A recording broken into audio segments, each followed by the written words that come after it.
Mjumbe wa mapambano dhidi ya ukatili wa kijinsia Raya Mkoko Hassan amesema hayo huko katika hospitali ya Kinyasini, wilaya ya Wete, mkoa wa Kaskazini Pemba, wakati alipofika kwa ajili ya kuwafariji wanawake ambao wamejifungua hospitali hapo kwa ajili ya kuwapatia baadhi ya vifaa. Aidha, mjumbe huyo amewataka kina mama kutumia nafasi ya kuwasemea yote ambayo yanapatikana hospitalini ili na wengine waweze kufika kwa ajili ya kupata huduma. Hamasisha watu wazitumie hospitali. Ukijiona umeanza kuharisha, uende hospitali. Ukiona mtoto anaumwa, usitumie hospitali. Hospitali kuna vifaa tiba ambavyo vinapatikana vyote. Dawa zinapatikana za kutosha.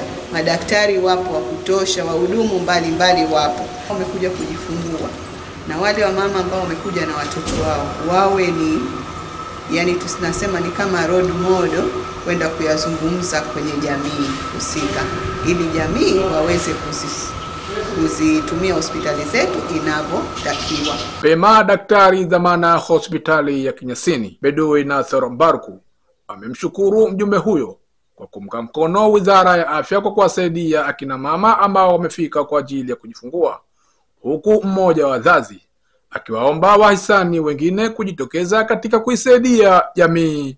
Msaada huu una manufaa na una malengo makubwa mbele za binadamu, kwani kumsaidia mzazi, kumsaidia mtoto, hii neema ni kubwa sana na utaikuta huko tunapokwenda mbele ya Mwenyezi Mungu, na ikawa ni sababu ya mtu kumuingiza peponi na kumfanya yale yote ambayo anayataka ayapate. Basi anaweza akapata kwa kupitia msaada huu. Ingawaje yeye anaona ni mdogo, lakini huu msaada sio mdogo, ni mkubwa kwa kwetu sisi. Hata kwa yule ambaye amepewa, hata kama angepewa Pampers moja tu, basi kwake ingekuwa ina faida. Wenyewe wanasema hakuna kidogo. Kwa hiyo kwa vile hakuna kidogo, sisi tunasema asante sana. Tumepokea kwa moyo mmoja, na inshallah Mwenyezi Mungu amuongezee kwa pale ambapo amepungukiwa, lakini pia tunatoa wito kwa wale ambao Mwenyezi Mungu amewajalia uwezo, na wao inshallah waendelee kujitokeza kutoa misaada.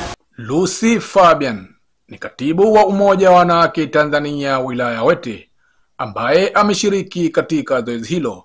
Amempongeza Rais wa Jamhuri ya Muungano wa Tanzania Dr. Samia Suluhu Hassan pamoja na Rais wa Zanzibar Dr. Hussein Ali Hassan Mwinyi namna wanavyotekeleza ilani ya chama. Dr. Hussein Ali Mwinyi upande wa Zanzibar ametujengea mahospitali mengi mazuri kama tupo leo Kinyasini, vina vifaa vya kujitosheleza. Pia Rais wetu wa Jamhuri ya Muungano wa Tanzania Mama Samia Suluhu Hassan wamepambana sana, mama anapambana sana kwa upande wa wanawake. Tunawapongeza sana. Vitu ambavyo vimetolewa kwa wazazi hao ni doti ya kanga, Pampers, sabuni ya kuoshea pamoja na mabakuli. Nikiripoti kutoka Kisiwani Pemba, ni mimi Maulid Hamisi.